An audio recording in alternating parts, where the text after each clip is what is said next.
Hey there everyone, it's Garrett, and in today's episode I'm going to be talking about why my favorite index fund, Vanguard's VTSAX, may have some competition from Fidelity's FZROX, and how it may or may not be a better index fund.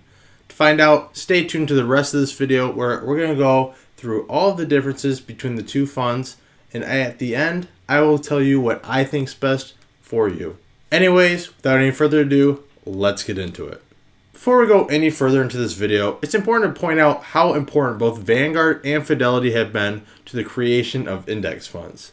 In fact, in 1975, John Bogle, the legendary investor and creator of Vanguard Group, was the first one to actually create the index fund. Before this, all you had to do was pick out your individual stocks, and that's all you could do. You couldn't track anything on an index.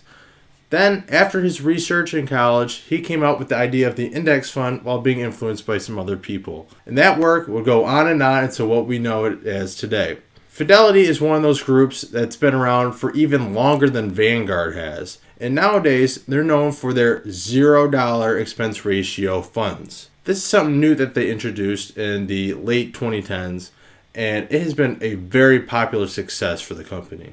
The way that Fidelity and these other brokerages, such as Vanguard, have such low expense ratios is the way they make money on that is through gaining interest on the money that you have in the fund that is not invested.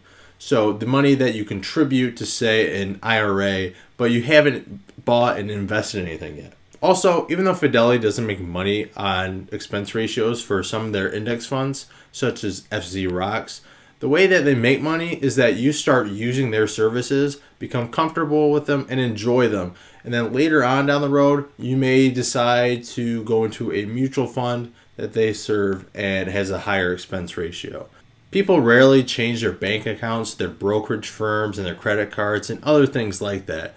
So odds are, if they get you to initially invest with them, you'll end up sticking with them. And that's what they're banking on. When looking at these funds, we're going to compare 5 key factors. The first of which is going to be the barrier to entry.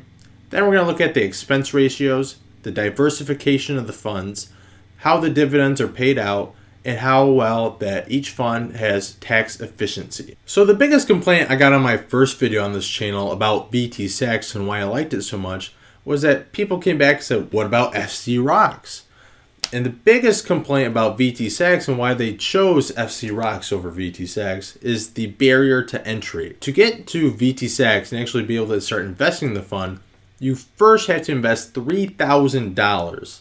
Yes, that's a lot of money for a lot of us, myself included. So that can immediately turn people off to investing in general if they see that and just never do it again. FZROX, on the other hand, has a minimum investment of $0. Yes, you heard me right, $0.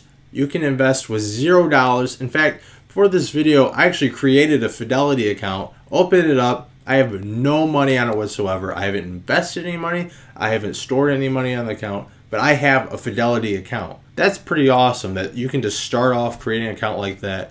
You can create a Vanguard account, don't get me wrong, without any money, but you can't invest it anywhere, so that kind of ruins the point of it when you want to use these really good index funds such as VTSAX.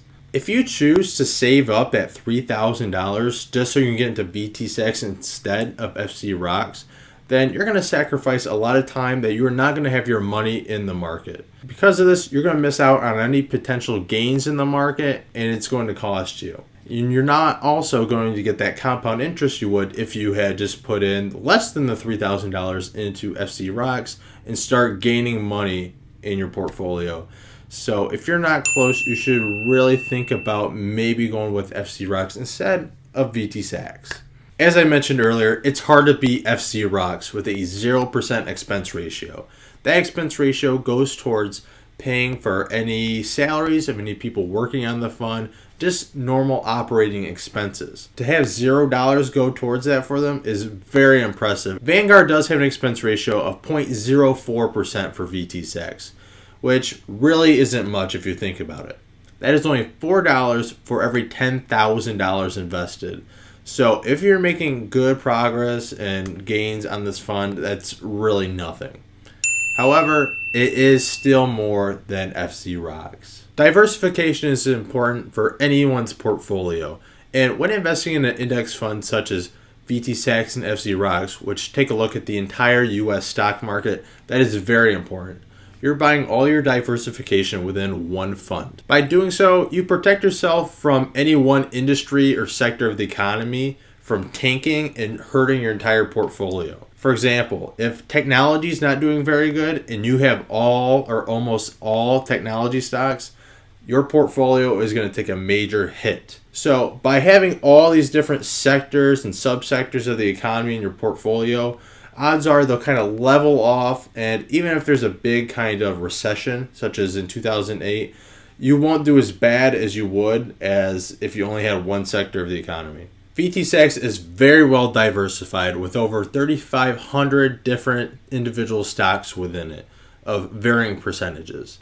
This is amazing. It covers all your sectors and industries of the economy, and you really can't beat Vanguard here. Fidelity is still very competitive, but they are still 1,000 different companies short of VTSAX. FZROX only has 2,500 different companies within it, which is still a lot and very good. However, the point's going to go to Vanguard on this one. They have over 1,000 companies more. What can I say?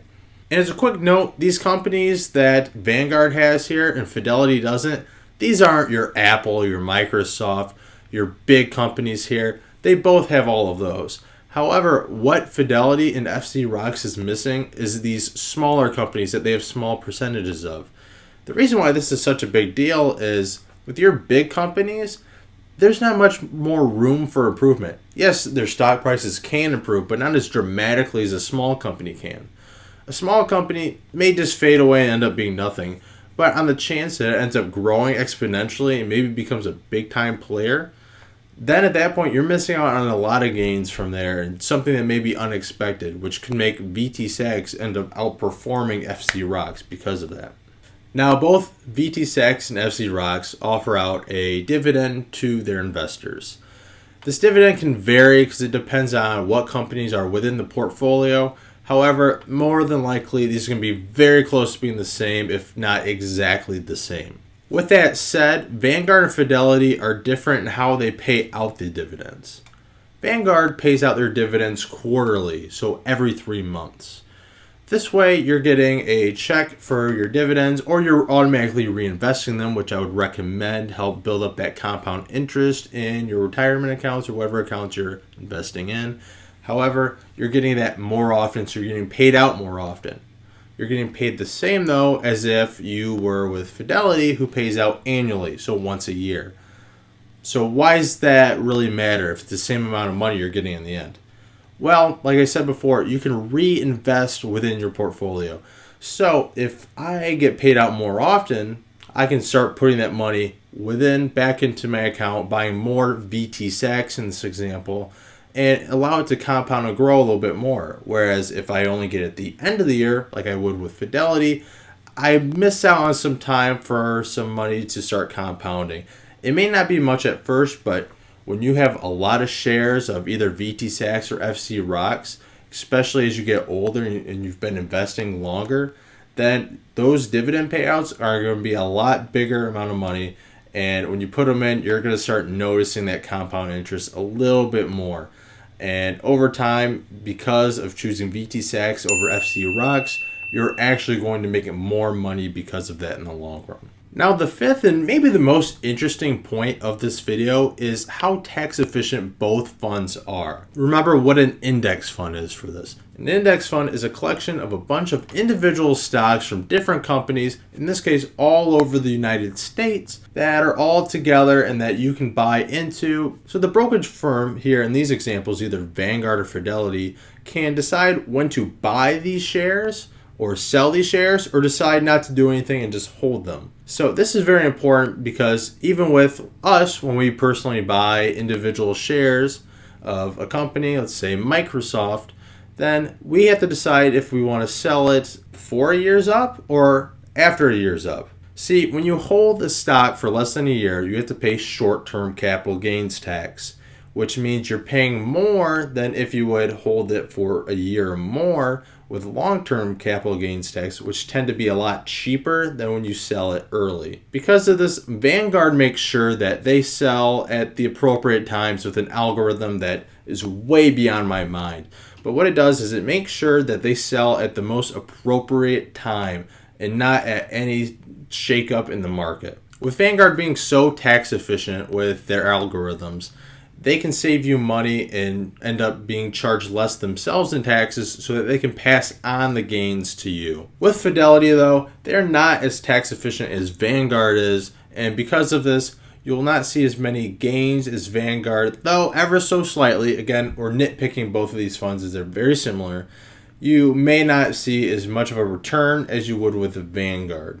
So just like you, I also hate taxes, and because of this, I'm clearly going to give this round to Vanguard. Now, before I go ahead and tell you guys what I think the best fund is, make sure to go down below and subscribe to my channel for more videos just like this one. And make sure to comment and tell me which fund you think is the best. So, which one is better, VTSAX or FZROX? Well, it depends on your situation, but if you want a straightforward answer, I'll tell you that it is VTSAX. The reason I think VTSAX is better than FZROX is because of the few things we mentioned before. Even though it does have a high barrier to entry and it has a small, albeit greater expense ratio than Fidelity does, it does have better diversification, it pays out dividends more frequently, and it is more tax efficient. These factors alone, to me, make up for the expense ratio that it has and the large barrier of entry. However, since both of these funds are essentially the same thing, if you cannot meet the barrier of entry, I would suggest that you go with FZROX. Investing in a subpar index fund that barely makes returns, that is better than not investing at all because you're still making money. And these are not subpar index funds. These are two of the very best. And because of Fidelity having the 0% expense ratio and the $0 barrier to entry, I think it's a great account for beginners who do not have that barrier to entry of $3,000 to get into VTSAX. This is still a great fund, and I highly recommend it to anyone who wants to start investing that does not have the $3,000 for VTSAX. And don't think that if you start investing with this, it's end of the world. Remember, you can have multiple brokerage accounts. So if later on you want to open up a Vanguard account, after having a Fidelity one and start investing in VTSAX, you certainly can do that. That's no problem. And if you decide to stay with Fidelity and keep investing in FZROX, that's great as well. We are just nitpicking in this video, and both these funds are very similar and great, and going with either one is way better than not investing at all. Well, I hope you enjoyed this video, and I hope you learned something, and I really hope you start investing if you haven't already. Make sure to let me know how you guys enjoyed this video. And if you would like to see more videos of me covering different funds, mutual funds, index funds, or even individual stocks, let me know down below what you would like me to talk about next. Anyways, thanks again for watching the video. I really appreciate it, and I hopefully will see you in the next one.